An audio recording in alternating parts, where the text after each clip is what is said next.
हुकूमत पंजाब ने सानिहा मरी में जाँ बहक अफराद के वर्सा की माली मुआवनत का फैसला कर लिया। वजीर आला पंजाब उस्मान बुज़दार की ज़ेर सदारत इजलास सानिहा मरी के हवाले से अहम इजलास हुआ, जिसमें सदाकत अली अब्बासी, वजीर कानून Punjab, chief secretary Punjab, IG Punjab, commissioner, deputy commissioner Rawalpindi, CPO, DG rescue और असिस्टेंट कमिश्नर मरी ने शिरकत की।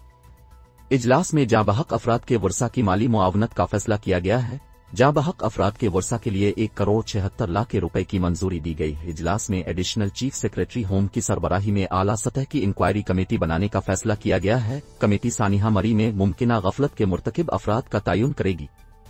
इजलास में मरी को जिला का दर्जा देने और मरी का इंतजामी ढांचा अपग्रेड करने का भी फैसला किया गया है।